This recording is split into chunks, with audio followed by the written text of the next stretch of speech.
The third morning came softly, with weak sunlight spilling through the cracks in the workshop roof. Shari opened her eyes slowly, still wrapped in the silver blanket Rain had given her.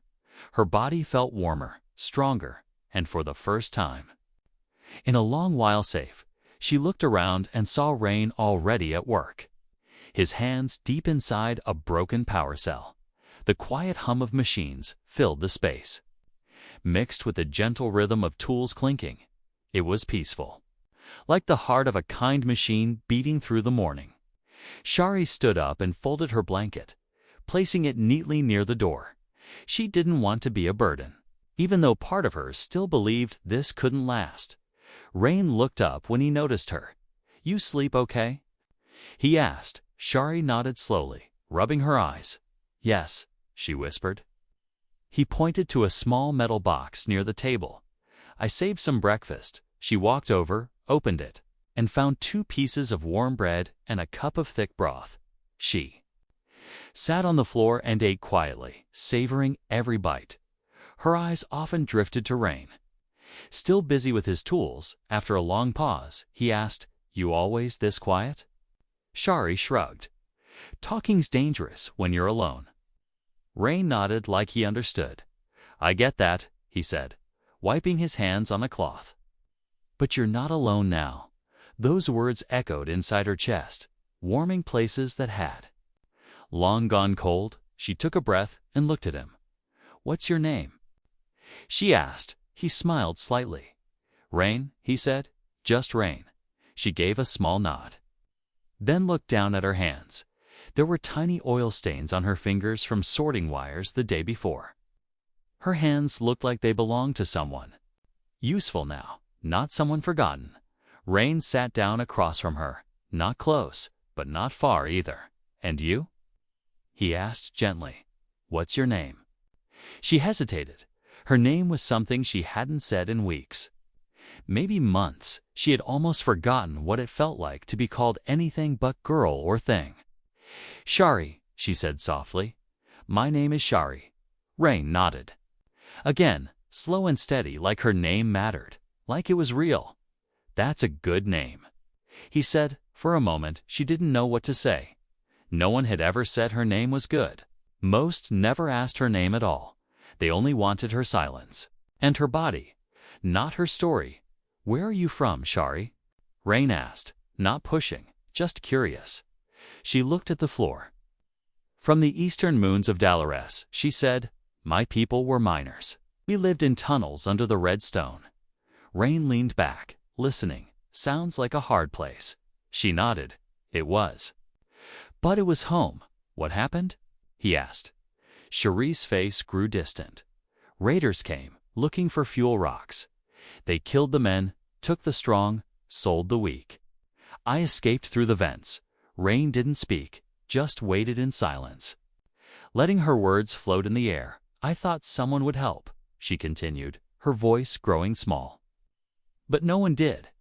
Everyone just wanted something from me, even the ones who smiled first." Rain's eyes narrowed slightly.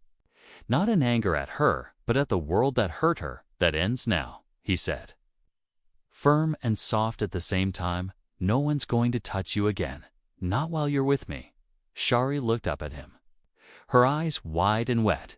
She didn't cry this time, but her lips trembled. Her fingers gripped the blanket tighter, like she was holding onto a promise. "Why are you helping me?" she asked again, still. Rain stood up and walked over to a shelf, pulling down a small old photo. He handed it to her. It showed a young girl, maybe 13, with dark eyes and curly hair. She stood beside a smiling Rain, both of them holding toolkits covered in dirt and grease. "That's my sister," he said. "She was like you, brave, smart, always trying to fix what others broke." Shari traced the girl's face with her thumb. "Where is she now?" "Gone," Rain said quietly. "We got caught in a collapse during a mining job. I made it out. She didn't." "I'm sorry," Shari whispered. He nodded. "Me too." They sat in silence again, the photo resting in her hands like a fragile treasure. It felt like she had been given something more than food or shelter. She had been given trust. "You don't have to fix me," she said suddenly. "I'm already broken." Rain smiled gently. "I fix things, not because they're broken, but because they matter." Her chest tightened at those words, like someone was stitching her heart back together. Not with thread, but with kindness. That day she worked beside Rain again, fixing old machines, sorting wires, sweeping floors, and every time he said her name, it felt more real. Shari, not girl, not thing, not nothing. Shari, and for the first time in forever, she wanted to hear it again. The workshop smelled of oil and metal, but to Shari, it smelled like safety. She sat on the floor, legs crossed, cleaning small tools one by one. Her fingers moved slowly, carefully, like she was afraid to break the silence. Rain worked nearby, fixing a large engine with sparks flying gently from the side. He didn't speak much, and she liked that. He didn't ask her for stories, didn't press her with questions. He gave her space. And somehow that made her want to speak more. It was late afternoon when Shari finally broke the quiet. Her voice was low, but steady. "Do you think people can change?" Rain looked up, his face calm. "Yes," he said, "but only if they want to." Shari nodded, her eyes staring at the ground. "I wasn't always like this," she said softly. "I used to laugh a lot. I used to sing in the tunnels with my sister." Rain said nothing, letting her continue. "She was younger than me, always asking questions, always following me around," Shari said. "We shared everything, even our shoes. When one pair broke," Rain smiled gently. "Sounds like she loved you." Shari's lips trembled, but she kept going. "The raiders came during night shift. They broke through the vents. They killed our father first, then the guards." Her hands started to shake, but she didn't stop. "They took my sister before I could reach her. I tried to fight, I tried to scream, but I was too weak." Rain didn't interrupt, didn't look away. His silence was strong, not empty, like a wall holding her words without judgment. "They put me in a cage with others, some older, some younger. We were taken off planet and sold like trash." She whispered. "Some cried, some didn't. I never cried, not even once."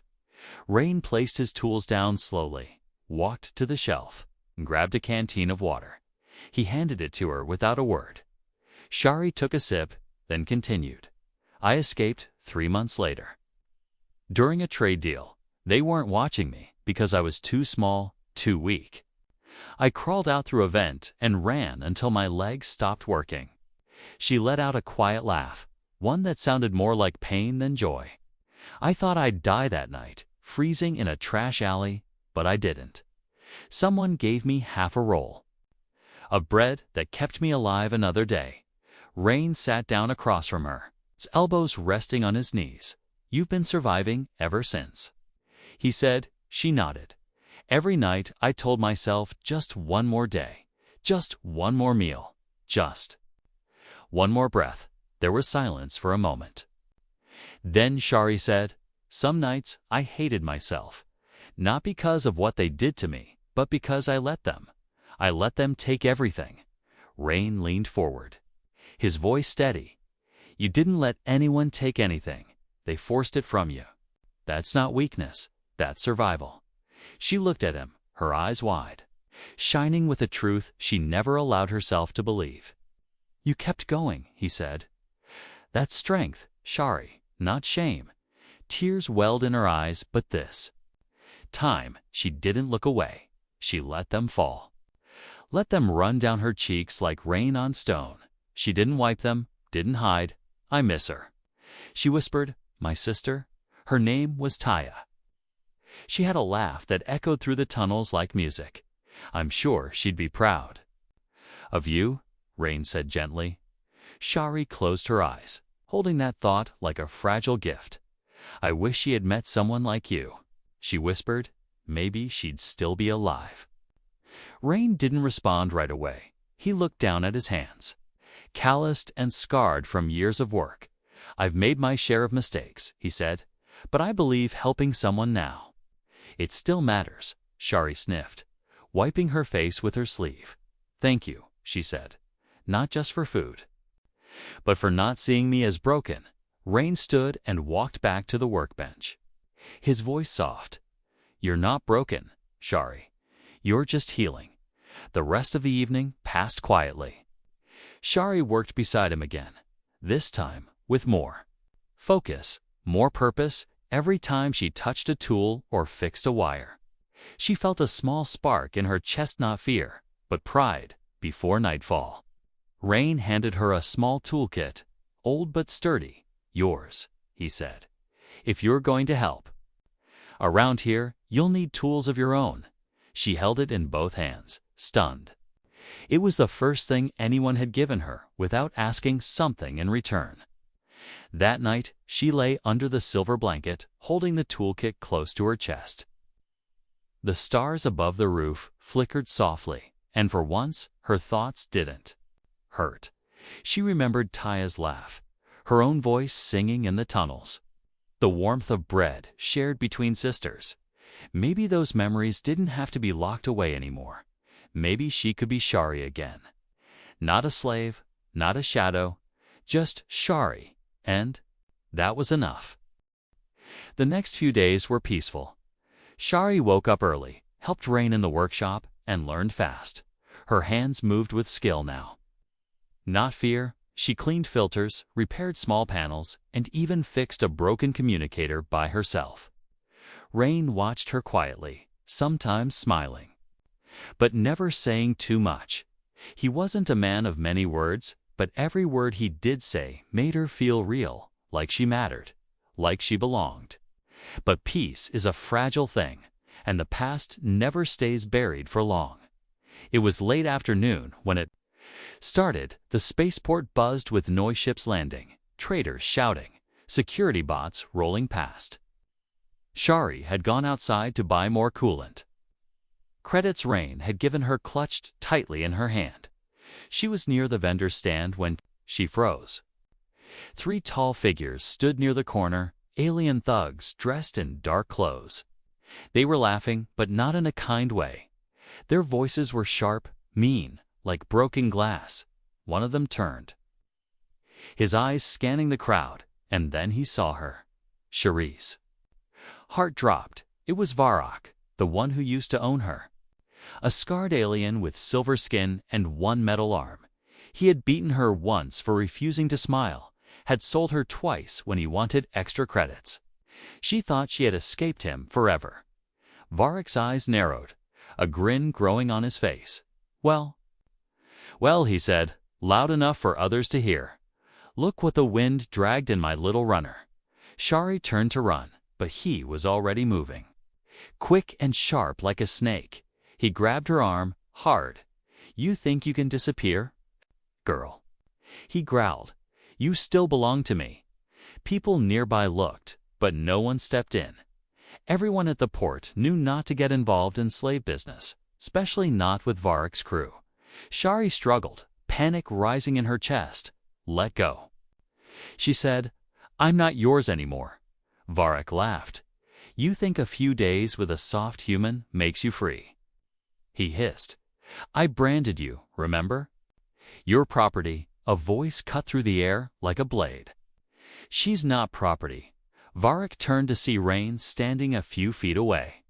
His face calm but cold. His eyes locked onto Varrock, like a machine zeroing in. Rain walked forward, slow and steady. "Let her go." Varrock raised an eyebrow. "This your new pet?" He mocked. "She offered herself for a meal once. You know what she is?" Rain didn't flinch, didn't blink. "And you know what I am." Varrock frowned. "You're just a mechanic." Rain stepped closer. "No, I'm a man who doesn't walk away when a girl is screaming." People were watching now, a small crowd forming. Security bots paused nearby, scanning for weapons, but not yet acting. Varrock's grip tightened on Shari's arm.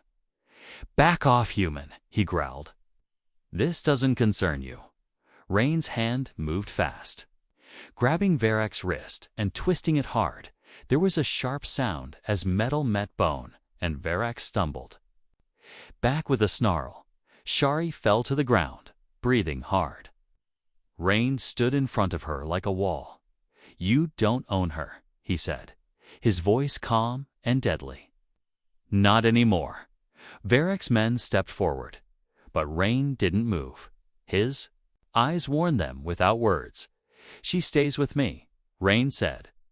"Try to touch her again, and I'll take your other arm." The threat wasn't loud, but it echoed like thunder. Security bots finally rolled in, scanning the scene. Varroc cursed and pulled back. "This isn't over," he hissed. "You'll regret this." Rain didn't respond, just helped Shari to her feet. His hand was steady, warm, safe. The crowd slowly broke apart, people whispering. Some nodded to Rain with silent respect. Others just walked away, pretending not to care. Back at the workshop, Shari sat in the corner, shaking. Her hands wouldn't stop trembling. Her mind played the scene over and over, the grip, the voice, the fear. Rain knelt beside her, holding a warm cup of tea. "Drink," he said. She took it with both hands. Still silent, her eyes wide with old pain and new confusion. "Why did you do that?"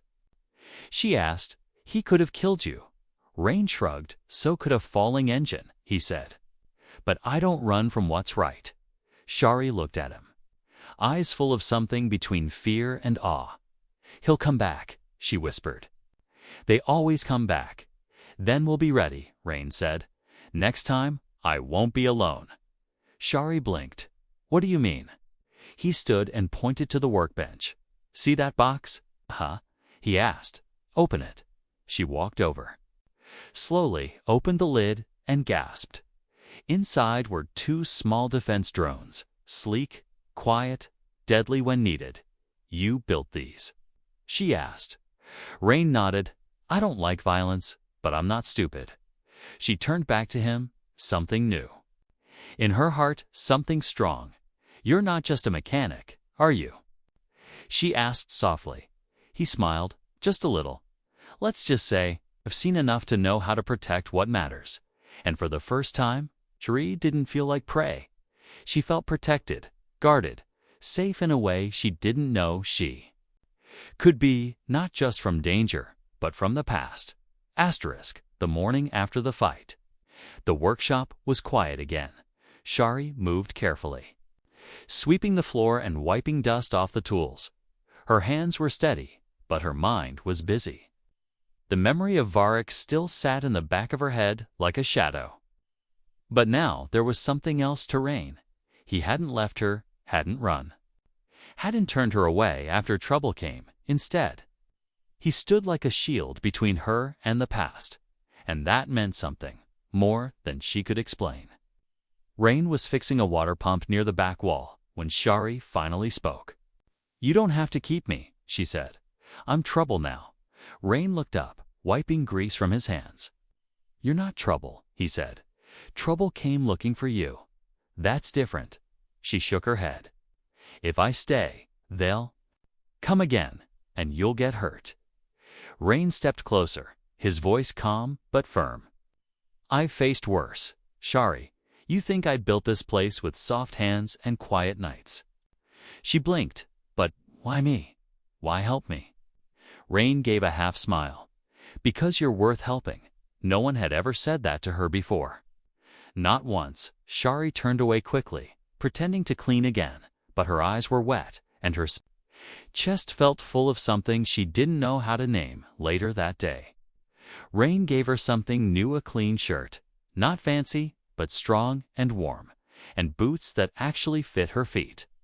"You'll need these if you're going to work here full time," he said. Shari stared at the clothes, holding them in her arms like they were rare treasures. "You mean I can stay?" Rain nodded. "You're not a guest anymore. You're part of the workshop." Her breath caught in her throat. "You mean, like, I work here? I live here?" He looked at her, straight and honest. "Yes, If you want that, she didn't answer right away. She just nodded, eyes wide, heart racing. That night, she moved her sleeping spot from the cold crates to a small cot. Rain built for her. It wasn't big, but it had a pillow, a blanket, and space just for her. For the first time in years, she had a place that was hers, not a cage, not a corner of dirt. A bed, a home. In the days that followed, the workshop felt different. Shari laughed more, talked more. She started asking questions again: how engines worked, how to connect wires without getting shocked, how to read old ship codes. Rain answered with patience, even when her questions never stopped. "You're curious," he said. "That's good." She helped organize tools, clean old parts, and fix broken panels. Traders started to notice her too. One old alien customer even said, "Your assistant is quick." Shari beamed with pride for hours after that. One evening, Rain handed her a datapad with a small list. "These are basic repair codes," he said. "Start learning them. If you know these, you can repair half the junk we get." Shari took the pad like it was made of gold. "I can't read very well," she whispered. Rain didn't laugh or scold. He sat beside her, opened the first page, and started reading it out loud, slowly, clearly, pointing to each word. And just like that, her lessons began, night after night. After dinner, they sat together reading codes and repair logs. Rain helped her sound out words. Shari repeated them, sometimes messing up, sometimes getting it right. But every time she finished a sentence, he smiled. And that smile felt like winning a war. "You're a good teacher," she said once. He shrugged. "You're a fast learner." One morning, a trader came in with a small, broken drone. He looked around and said, "Rain, you here?" Before Rain could speak, Shari stepped forward. "I can take a look," she said. Hands outstretched, the trader looked surprised, then handed her the drone. She examined it carefully, opened the side panel, and found a loose wire. Her fingers moved with confidence, and within 5 minutes, the drone's lights flickered back to life. The trader grinned. "Impressive. How much?" Shari looked at Rain. He nodded. Standard fee. The trader paid and left, drone in hand, and Shari stood there, shocked. "I did that," she whispered. "I fixed something for real." "You did," Rain said, "and you earned your first credit today." He handed her a small card with one shining credit loaded on it. It wasn't much to others, but to Shari, it was everything. She stared at it for a long moment, then smiled wider than ever before. "I want to buy something with it," she said. Rain raised a brow. "What?" "A flower," she said. "A real one, to keep near my bed, so I always remember today."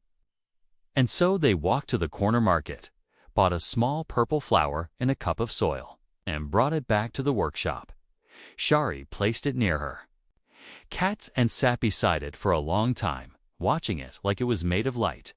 She didn't say much that night, but before sleeping, she whispered one thing into the quiet air: "I belong here."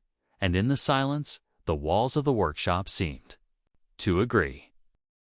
The days passed quickly, and Shari's world grew brighter with each sunrise. The workshop was no longer just a place to hide. It had become something deeper, something warmer.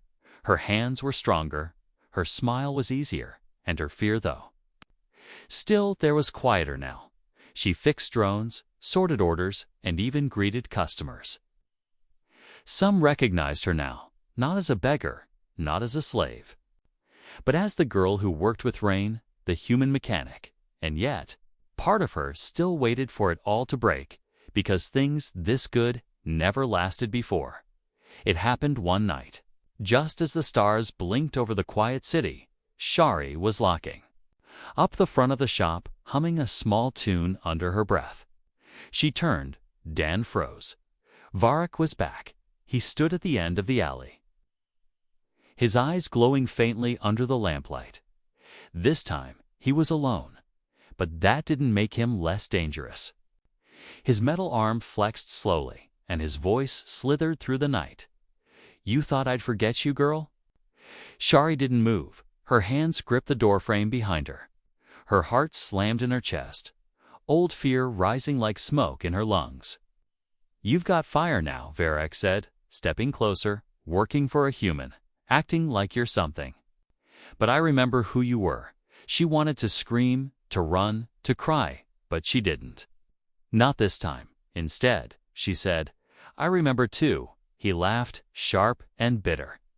"Do you think he'll protect you forever? Humans get bored. You'll be on your knees again. Sooner or later." She clenched her jaw. "Not this time." A noise behind her made both of them turn rein. He had heard it all. He walked forward, slow and steady, his eyes never leaving Varric. He didn't raise his voice, didn't pull a weapon. He just said one sentence. She never needed to offer that again. Varric sneered, still pretending to be a hero human. That girl begged for food, offered her body in the street. Rain stepped between them. His voice low but sharp, "And I gave her food, not because she offered anything, but because she deserved to eat." Varric laughed again. "You'll regret." This kindness, soft hearts die fast. Rain tilted his head slightly. "You think I've survived this long by being soft?" Varric took a step back. "Just a small one, but enough. You'll see," he muttered. Then disappeared into the shadows. Shari collapsed to the ground, her knees weak. Her breath shook in her throat, and her hands trembled, but she wasn't crying this time. She was angry, tired, but not broken. Rain knelt beside her, not touching her, just sitting quietly. "You okay?" She nodded, then shook her head. "I thought I was past this." "You are?" he said. But scars remember too.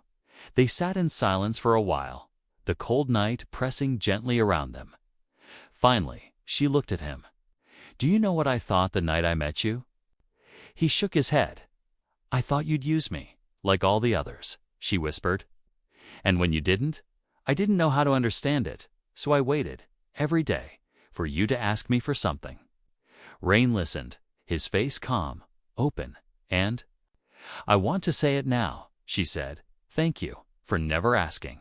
Rain nodded. "You don't owe me anything, Shari. You never did." She looked down at her hands. "But I want to give something back, not because I have to, but because I choose to." He smiled gently. "Then keep learning. Keep fixing, keep becoming you. That's all I want." Shari smiled, wide and bright, and it reached her eyes. That night, she returned to her small cot, the purple flower still blooming by her side. She lit a small lamp and opened her datapad. Reading repair codes and practicing words, her lips moved quietly in the dark, whispering the new life she was building one sentence at a time. Outside, the stars watched from above, silent and eternal. Inside, Shari whispered her sister's name. Then her own, not with sadness, but with pride. She wasn't a ghost anymore. She wasn't a tool. She wasn't a body to trade. She was a girl with grease on her fingers, light in her heart, and a name that meant something. Shari, and no one would take that from her again.